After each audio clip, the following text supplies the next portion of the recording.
one stream down. We're on number 2. First one was definitely a learning experience, and it flew by.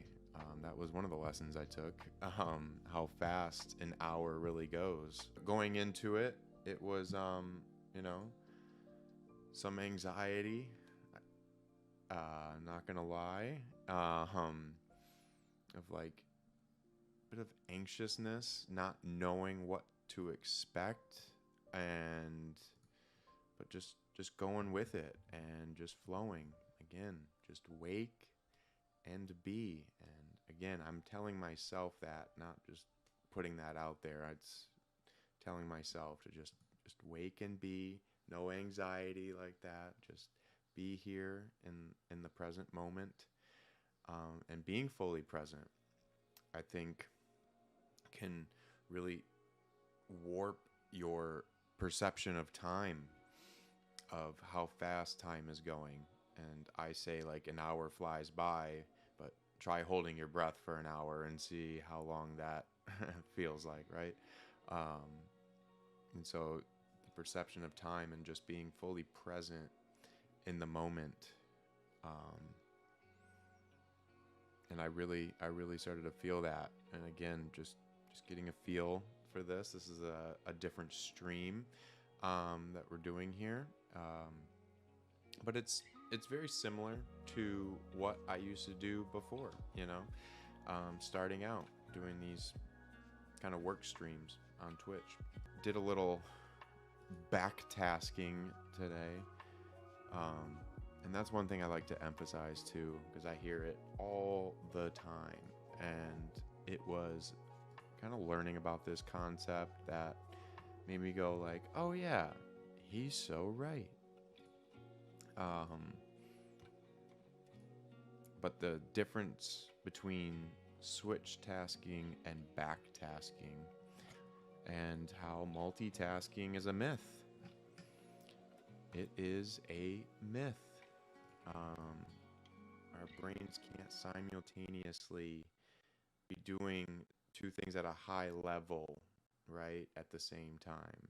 Yes, you can walk and chew gum at the same time, but that's really not the same thing what we're talking here. We're talking about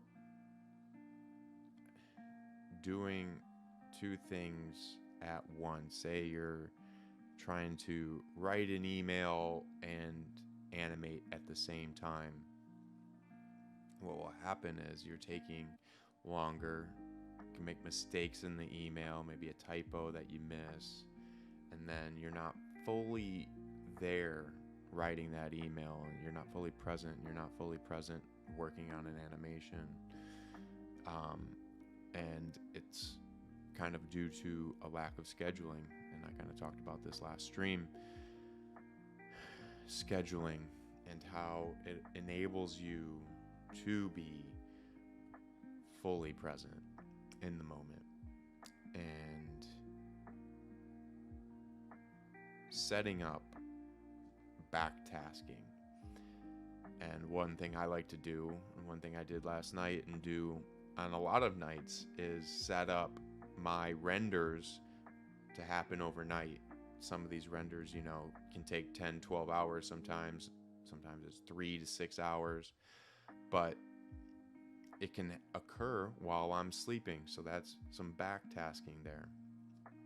And wake up in the morning, renders done, perfect, can upload it to YouTube. Again, like and subscribe on YouTube. Daily uploads over 6 months every day. Been really enjoying that. But a lot of that is due and able to be done because of backtasking. And this morning, so I did that last night, and then this morning did some more backtasking. Wake and be. There we go. Yeah, you can see the Home Depot boxes. You're going to see the transformation. We're still going. We're going to get these bookshelves and these books into them. Sorry, that's on stream there, and the camera bag, all of our production stuff. But one thing I did do, just to try to spark some ideas, like so many people, loving Chat GPT. But getting ready for this podcast, I just gave it a prompt, went, coffee and water, and just let it run, of trying to come up with like some YouTube description for it. I also wanted to, this morning I was editing yesterday's stream and just trying to trim it up a bit for an upload on the Indefatigable Artist Podcast channel. So I've got this Bleace channel. I made a separate channel just for the podcast where I put all the episodes as well as other clips. I'm trying to get more clips as well up there. So managing 2 YouTube channels, easier said than done. And also working on the 21st episode YouTube video. So usually get the episodes out to all platforms: Spotify, Apple Podcasts, Google Podcasts, the audio version of it, and then it's getting it on YouTube. It's all process, one step at a time. You dig? But learning while editing. Editing that, it's learning. Trying to be better on cam. This is, again, something new for me, of being in front of the camera like this, working through it. Same thing with performing live poetry. Shout out Brooklyn Art Cave. Again, learning how to perform this poetry in front of a live audience. Learning how to be better on stream and to put together a better stream. And it's just doing it. It's just doing it. So I appreciate anybody who's checking out, I guess, these early streams, even though it has been a few years here. Just doing it, just firing up the camera, just setting it up, and doing it. And you could always have limitations, like, sure, yeah, I need a haircut. I haven't had a haircut in a month, so, but I'm letting my hair grow out. Sure, it might be in an awkward stage, but I'm not going to let that hold me back. I'm not going to let it hold me back. Boxes in the background doesn't look that appealing, but guess what? Not going to let it hold me back. Not going to let it hold me back. We push forward. Indefatigably push forward. Not stopping. Non-stop. We just wake and be. I really do put these on and watch these videos. Just pause.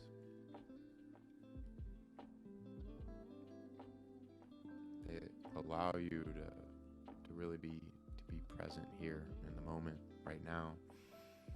And in thinking of this and kind of peeling some layers of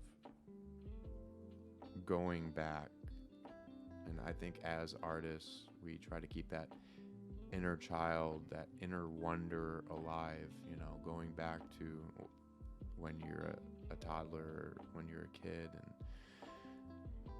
the wonder of everything.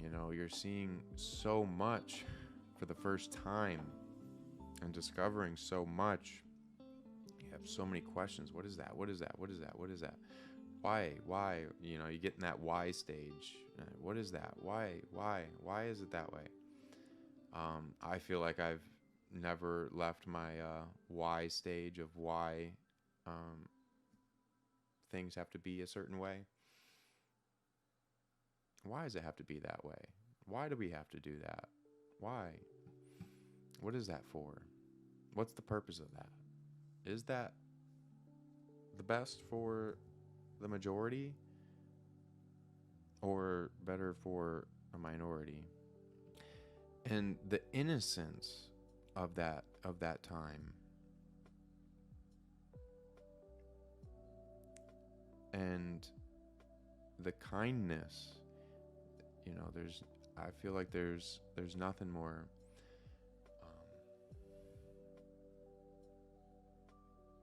innocent than the child's laughter, and recognizing that within ourselves, that all we have to do is just be here. A toddler doesn't wake up, a kid doesn't wake up. We didn't wake up as kids of saying like, I have to do this. Oh, why didn't I do this? Oh, I have this bill to pay. I have this, have all this built up anxiety of what they should or should not be doing.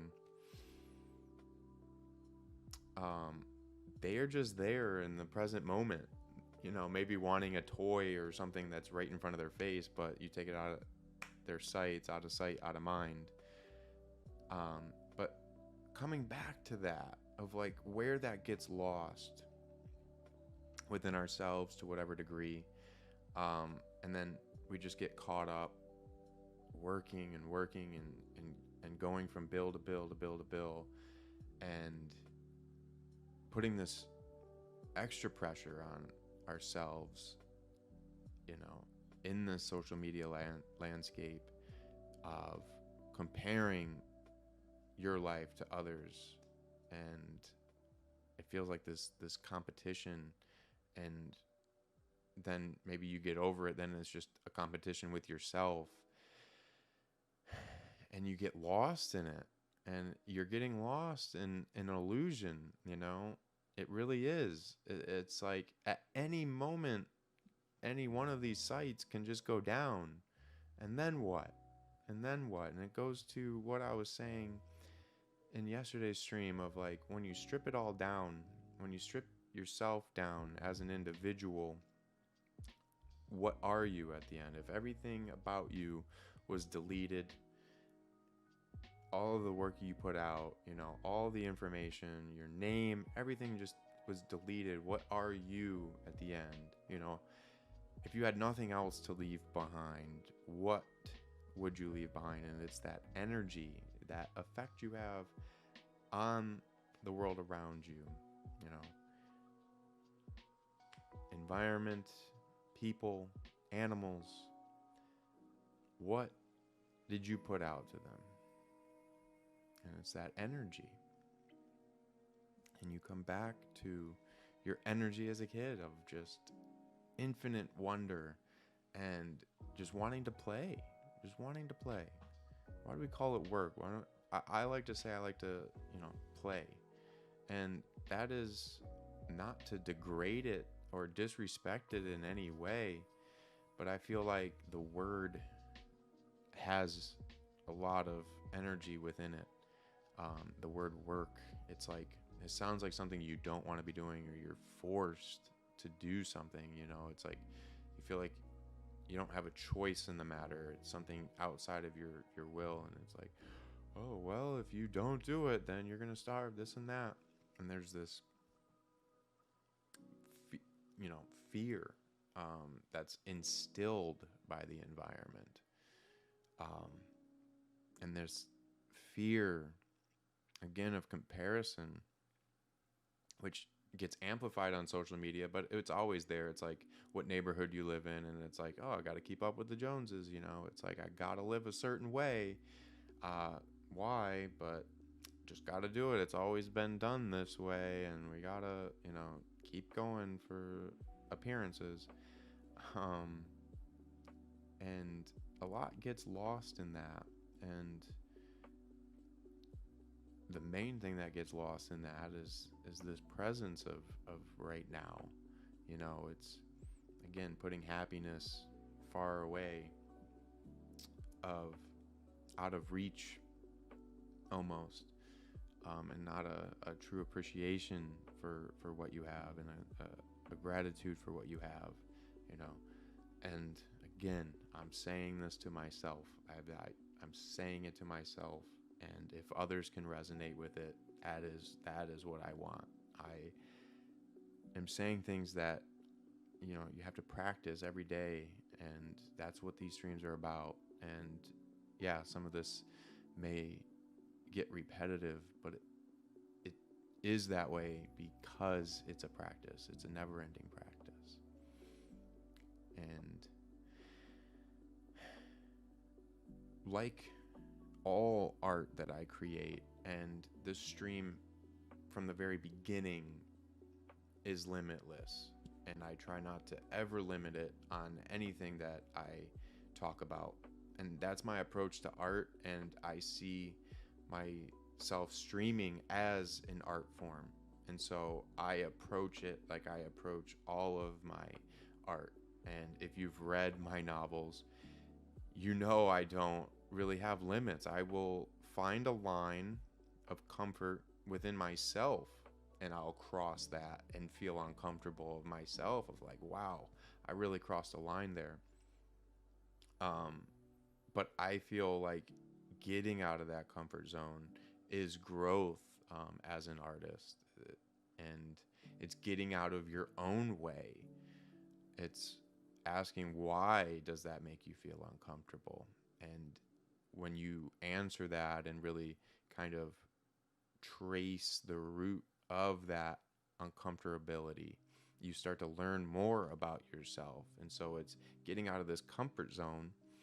And things that I publish in the book, you know, that is still kind of a fraction of what I have revealed to myself, like just through my writings. And that's what I want to instill on others, is not everything has to be shown. It's for you and for your personal growth. And, you know, with the Indefatigable Artist Podcast, if I could just get one person to write down one word, it really will just give you so much perspective, you know, and lower this anxiety, raise you out of that depression.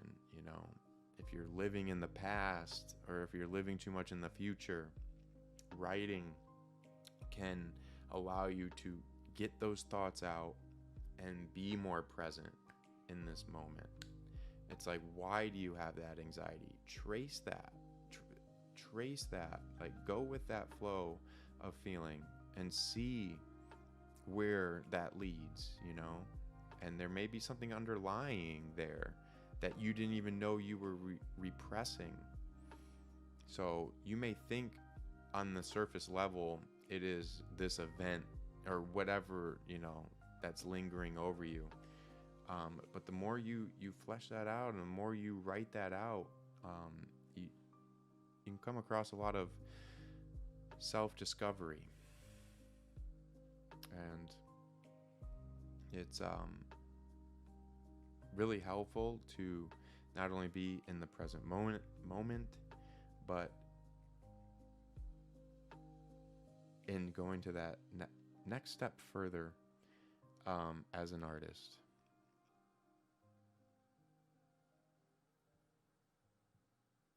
Just want to vibe out for a second.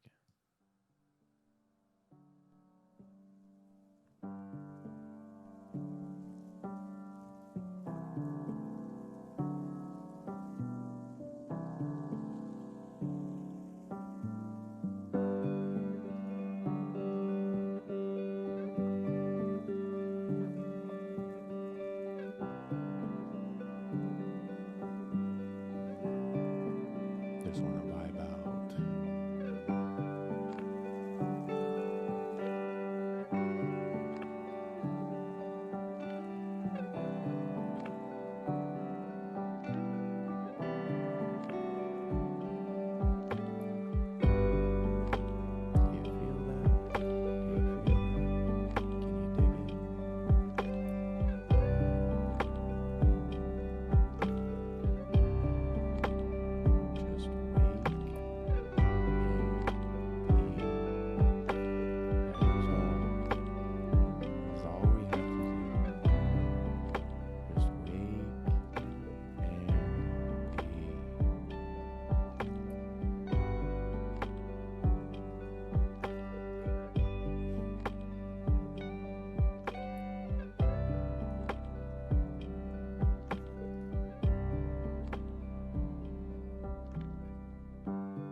last time.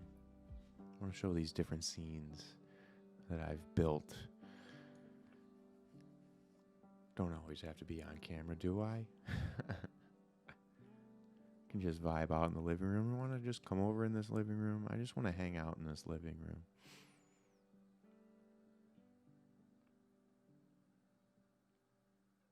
That beanbag chair just looks so comfortable. Just looks so comfortable.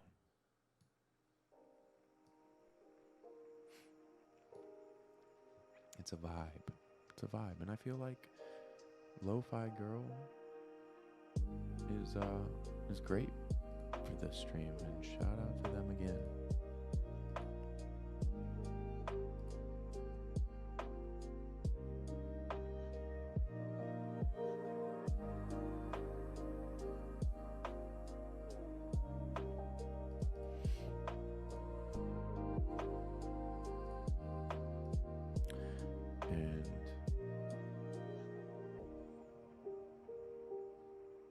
This is another one of the meditation videos that I've uploaded to YouTube. Definitely check that playlist out. Get some water.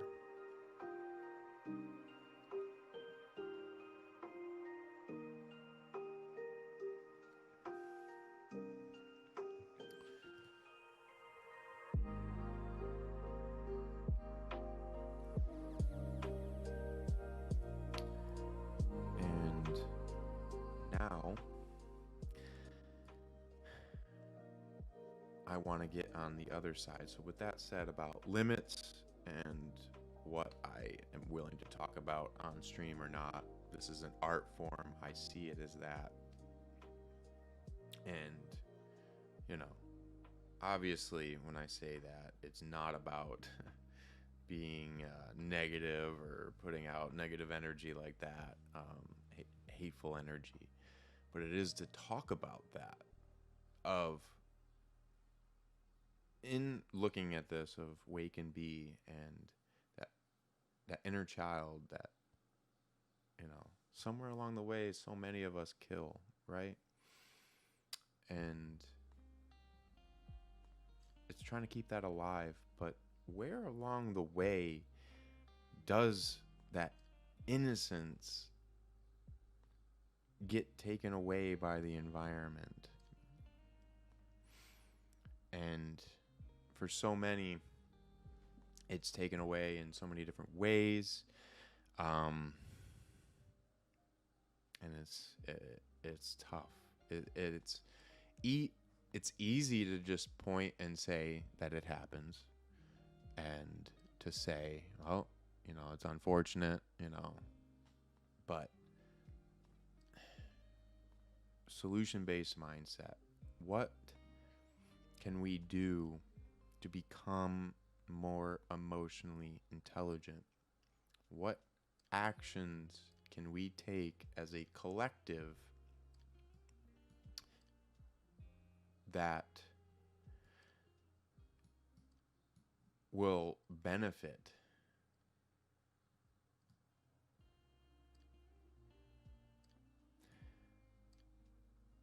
not only this generation, but future generations, to become more emotionally intelligent, to become better communicators, and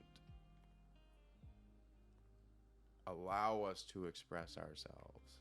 I feel like, you know, being in America, there's so much repression of emotion. There's sexual repression. There's, oh my God, don't put that billboard up. But at the same time, have the Bachelorette. It's just, there's so many oxymorons in this country. It's just crazy. I'm part of this project, and they're the nudie community, and it's a bunch of naked cats, but they're called the nudie community, and Times Square wouldn't let them put up a billboard. But you go there, and there's a woman, I mean, barely wearing lingerie. It's like, it doesn't make sense. There's just so many oxymorons that just truly don't make sense, and just so much repression of like, don't express yourself sexually. And I think we're getting more nuanced, definitely, if you can look in comparison of like the 60s or whatever, but I still like, there's this repression of it. I mean, look at that latest with the Catholic Church again. It's a whole ring there of priests, and talk about repression. Telling human beings that they can't, do certain acts that are just in the DNA. It's just in the DNA, and you're repressing that. And look at the effect that can have, and it just all feeds into it. But there's just this serious lack of emotional intelligence, and I wish, I had more psychology classes in high school, because especially during that time of so much rapid change, it feels like your whole world is rapidly changing, and all these hormones and stuff. It's like, we have to talk about that, not just on a physical level of doing sex education on just the physical part of it. No, we got to talk more on the emotional part, the mental part of a lot of this, and the changes that occur, and what's normal, and what others have experienced, and to just really have an outlet for that, I think would just have so many benefits, as well as expressing yourself creatively, getting it down on paper, what you're feeling like it's open that of creativity for the sake of creativity, not to get an A or a B in art class. And really, a lot of those classes I would like to just see, not on tests. Like, we're just so test driven. Like, why the fuck are we test driven? It's just, how about effort? I want to see you put indefatigable amount of effort every day, Monday through Friday. Every time you come into this class, I just want to see effort. If I can just see effort, that's your grade. That is what you'll be graded on. How much effort are you putting in? How much change are you making from your first draft to your last draft? And how much are you taking constructive criticism and applying it? Getting this mindset of perseverance, of overcoming obstacles that come along, right? And not being like, okay, I gotta, multiple choice questions, I gotta be so fast at this. Like, that is just so defeating. And it feels like asking a fish to climb a tree, right? Or,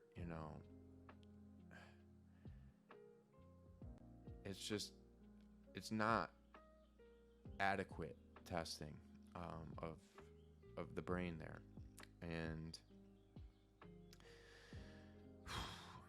a lot of changes. We'll do one step at a time, right? But where along the way, and it's the environment where they're learning it, where this next generation is learning hatred of others, and being Pride Month.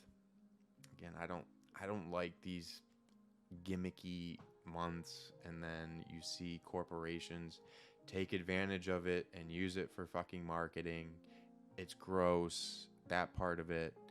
I am not with it. That is just such a capitalist mindset of slapping a damn flag,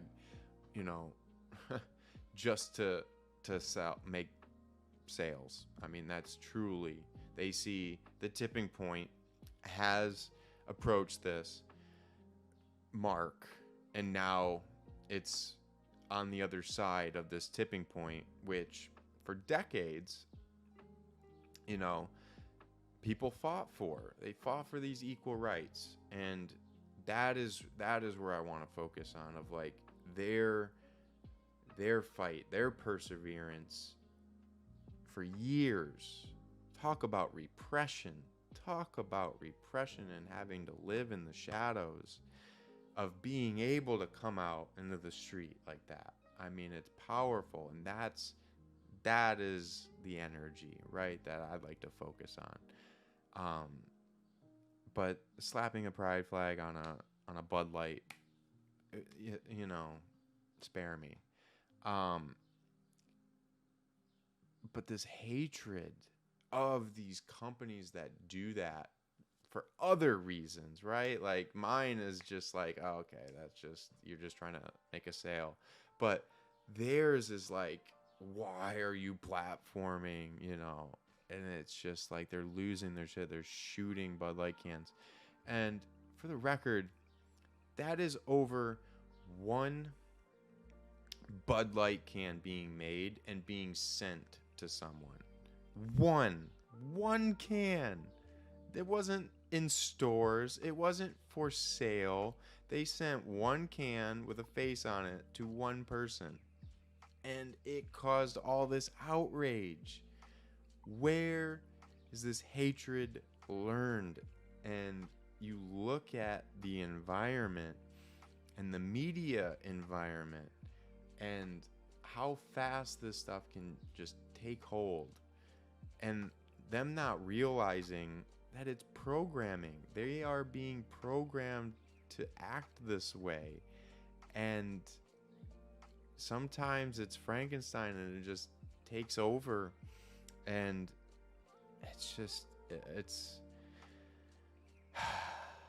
it needs to be addressed. It needs to be talked about. I think there needs to be some safe spaces for people that have this repression and just have this energy of anger of this. It's like, why do you have this anger towards someone you've never met before? You've never encountered this person, yet you are losing your mind in anger over this. You're spending so much of your life energy towards this. Your limited time in this reality you are spending and choosing to spend on degrading another human being's existence and disrespecting their existence. And respect for me is just the utmost important thing that you can give another human being, is respect, to be what they want to be, as long as it's not harming others. As long as you're not harming others, and I'm talking harm physical, harming mental. There's mental abuse, there's physical abuse, there's physical killing, and then there's like a mental killing. And it feels like, if you use that allegory of, you know, these mobs and this mob mentality of going after, you know, with pitchforks and torches, you know, and I mean, we saw that literally quite a few years ago, not so long, you know, Charlottesville. And it's just, you see it on the timeline, and they just go after these posts, and just, you look at these comments that they're leaving. It's like, where did you go from innocent child who is just looking at the world in wonder, smiling at everyone they meet, just having that joyous laugh? Where do you go from that to then posting hate comments online? Where on the spectrum, where on the timeline did that change occur? What in your environment instilled this behavior that made it okay to make that choice? to choose to say that comment over choosing to say another comment, over focusing on something else that's more progressive to your life, that's going to benefit your life, and in turn benefit those around you. How much time do you spend like just angrily thinking about something that just brings about more anger? Why not just scroll past it, mute it? You don't want to see it? Okay, choose not to see it. You don't agree with their okay, there's people I don't agree with. I'm not out there hate commenting on their way of life. If they choose to live that way, as long as it's not harming others, live and let live. Live and let live. You don't agree about someone changing their gender, how they associate with themselves? Is it bothering you? Is it harming you? Is it harming others? That is their decision. You don't agree with someone with what gender someone sleeps with? Are you in the bedroom with them? Are you with them? Will you ever even see them? Like, why is there this energy being put on this? Just live and let live. Be here right now. Be present right now. Right now. And it's already gone. It's already gone. Why are you focusing on these illusions? On these illusions. And then it gets enforced by these media outlets just over and over and over and over again. They don't call it television programming for nothing. And social media programming, algorithmic programming, dwarfs television programming. You can see how fast social media programming can affect the user. Users with dissociative identity disorder, they are dissociating not only from their own identity, they are dissociating from reality, from their physical reality that they live in. They are getting taken away on this story, on this journey, and again, which has been conditioned by their environment. It's normal to go to the movies and watch a fictional story. And we were talking last night about, what movie made you cry? And it's like, how can a movie make you cry? And I've seen harsh films, and it was on purpose to bring about this disgust. And I actually was getting lightheaded watching one of these medical movies of, these surgeries and stuff. And like, there's something about it. It wasn't like, oh, I couldn't watch this. I was legitimately getting lightheaded and thought I was going to pass out watching this movie. I couldn't control. I felt like I couldn't control it. It was just happening. It was a bizarre experience I'll never forget. But why can a two-dimensional image have that effect? And the answer lies in psychological, the coordination your brain has, and it thinking and getting tricked into thinking it's actually real. Seeing, the car accident. And there's something about it too, of seeing like a documentary or seeing something that actually happened versus seeing maybe the same thing that's reenacted, right? Or something that's fictional. There's something about the real. If you go back and watch the documentary Hearts and Minds, towards the end there's a scene in there that's powerful, and it's like you've seen that scene, similar scene in fictional movies, and it will not have that same impact as knowing that scene is real. And it really does have a powerful effect. I don't want to spoil it if you've never seen it. I think it's on HBO. But Hearts and Minds, that scene, and if you've seen it, you know what I'm talking about here. But why can that have such a powerful effect? Okay, and that's one medium. That's film. Okay, social media is up here. Film be about here. Social media takes on another level. And so it can really, really get people to dissociate and take things as real when they are not. And it can trick the mind into thinking it's real. And that has so many different implications, and it's really only been prevalent for a couple decades. Decade and a half.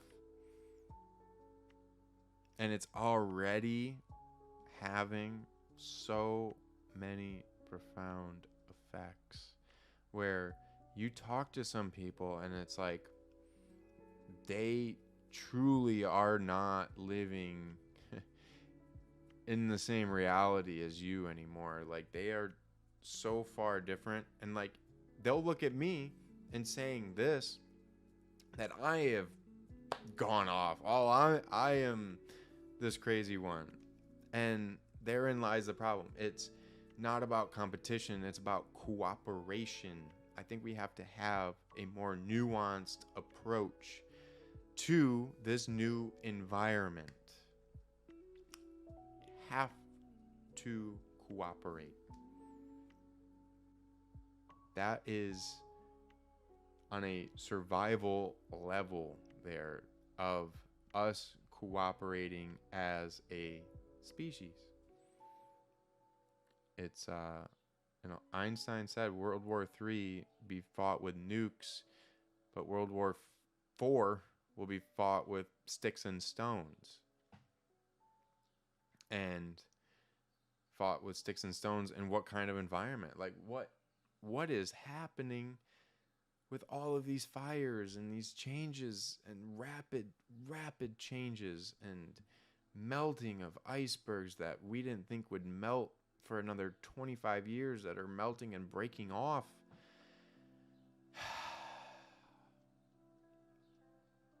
Again, it's easy to just point. It's easy to just point and say there's a problem. Solution-based mindset. Wake and be. Be right here in this moment.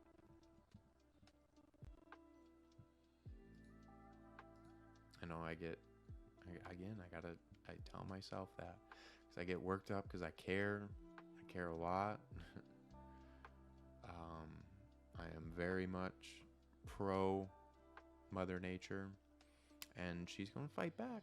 She's already fighting back. We fuck around and find out. We're fucking around, and we've been fucking around for a century now, and we're finding out. You look back at some of these mass extinctions that Earth has faced, and one of them was a volcano that erupted and really covered the sky in just this smoke and just killed out all this plant life for I don't know how many miles it was, but just killed all this plant life and just changed the entire atmosphere. Looking at, zooming out,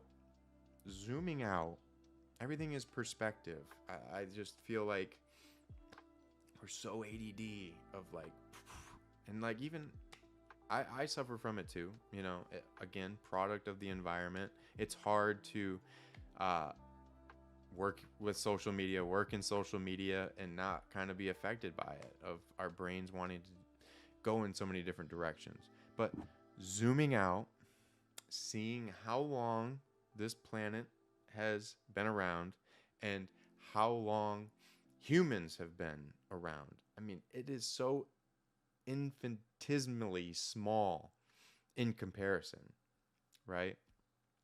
And our way of life, living this way, is so minuscule in this timeline that the effects that we're already seeing have happened so relatively fast and alarmingly fast in terms of physical environment. And again, you think of the social media environment, so fast.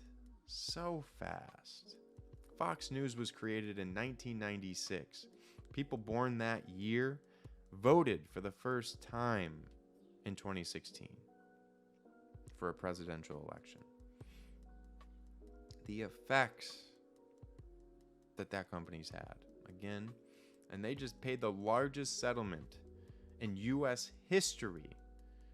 Largest known settlement. There's been other settlements that weren't disclosed. We don't know if those passed, but this is the largest known settlement, and it is because privately these hosts were saying one thing, knowing they were pushing a lie.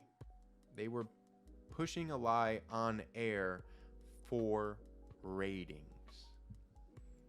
It was so blatant. They knew they had to settle, and they knew they didn't want to go to court because they would have been lambasted. Whatever ounce of integrity, perceived integrity that Fox News has, would have really been diminished. And they knew that, so they had to settle before the trial. And they knew that they weren't going to cover it. They weren't going to cover it on their air. They know because, again, they've programmed their viewers. Television programming. They have programmed their viewers over decades, 2 decades to be exact, a little over 2 decades, relatively fast. But yeah, Murdoch and all of them from the 80s,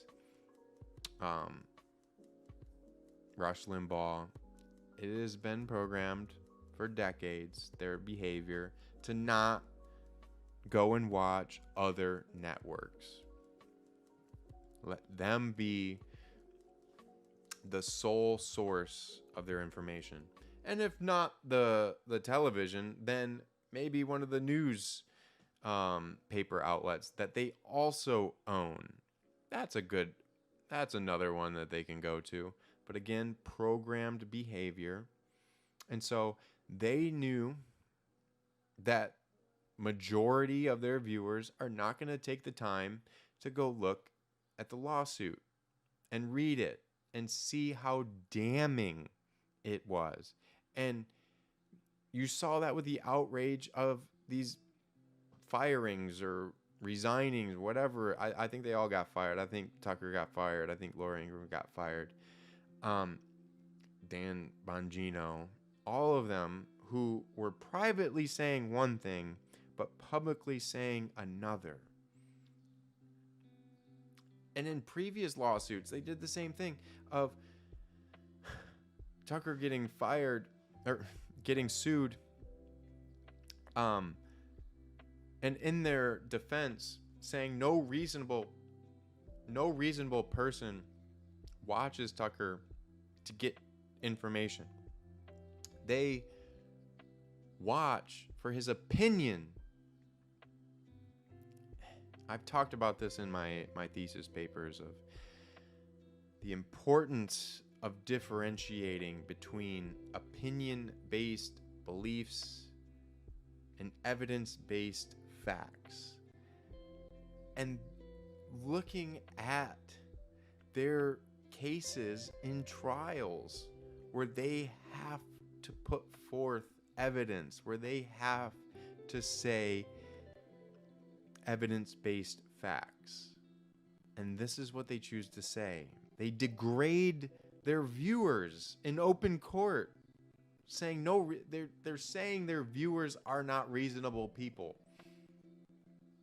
because their viewers are taking what Tucker says and taking it as news, taking it as evidence-based facts. While in court, Tucker, Fox News lawyers are saying no reasonable person is taking this as fact. Yes, they are. Well, then these aren't reasonable people, because they're taking this as news. They're taking this as an evidence-based fact, when in reality, it's his opinion. And so these opinions not only come from one show, it's across the network, and they're building this narrative. They built this character who has now taken over their party. He has become this Frankenstein character that they can't control. They can no longer control anymore. And he's no longer playing with their game. He's no longer playing the game with them. Because since he won in 2016, they have been losing.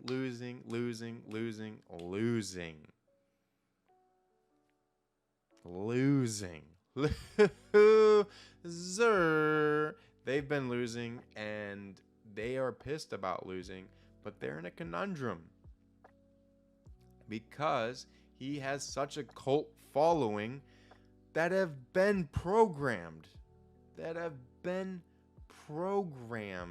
to follow this man, to drink the Kool-Aid if he asks. They've been programmed by their environment to behave this way. And it's going to take, it's easier to trick someone than it is to tell them they've been tricked. It's easier to trick them, which they did. They've tricked them, but now it's saying, hey, you've been tricked. They've got the blinders on. They've been conditioned to say, you're either in the cult, and if you step out of line, and this is from their dear leader, because he has cut so many people out of his life, as soon as they step out of line, as soon as they disagree with him one time, it is, his ego cannot take it. You're out. You're out instantly. So they are conditioned by him and seeing that behavior. Anyone who's not fully in the cult, you're out. You're an outsider, and I've got, fingers over my ears. I am not listening to a word you have to say. You are out of the cult. I'm going to stare at you like you are an alien. You are so far away from this, and you are not right. I'm right. I'm conditioned, whatever. What I'm trying to do is go beyond this view of, I'm right, you're wrong, and just arguing match. It's to say, what is best for the next generation? What's the next best step that we can take? And seeing evidence-based facts. It's okay to change your mind. It's okay to adapt your opinion based on new findings, based on new information. You can change your mind. Growth mindset over a fixed mindset. It's okay. I assure you, it's okay. It's okay to be wrong. Wow. 10 o'clock. Been going for an hour already. I know I went off on a tangent there. But it stems. Where on their life timeline did they go from an innocent child who looks at life in pure wonder and pure joy, pure innocence? Where on that timeline do they start hate commenting and start hating others for how they want to live, even though it doesn't harm others. It's not harming them. They've been tricked. They see an illusion that is not based in facts. It is based on opinions for a political purpose, that they are being manipulated, they are being conditioned, they are being programmed to act this way.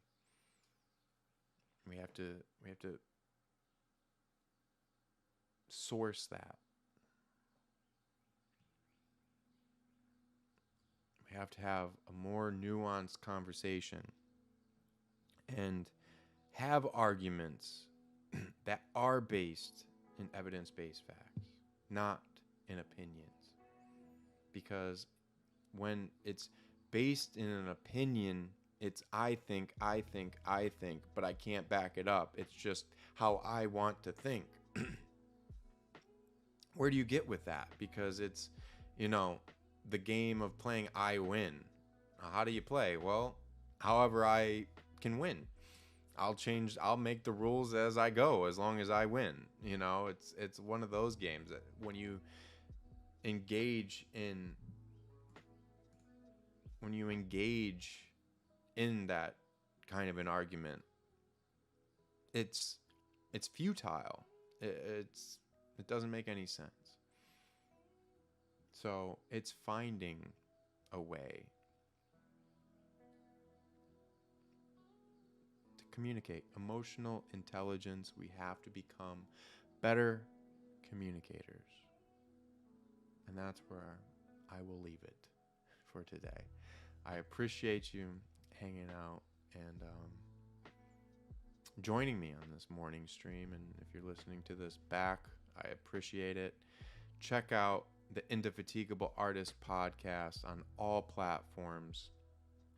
It's on Spotify, Apple Podcasts, Google Podcasts, YouTube, Indefatigable Artist Podcast. Go further at Bleace.com. Sign up to the free newsletter. Check out Meta Party Vibes apparel. The novels, softcover novels, ebooks are available. Check it all out at Bleace.com, or just check out the website. There's a lot of blog posts as well I put up there. Try to at least post one blog a week. So definitely a lot to check out on Bleace.com. Let me know what you think. And I will be back tomorrow morning, 9 a.m. Eastern. So until then, peeps, take it easy. Just wake and be. Not be happy, not be confident, not be sad. Just be. You don't have to answer anything beyond that. You're human beings, not human doings. You're more than the work you put out. You're more than a name. You're this energy that can transcend time and space.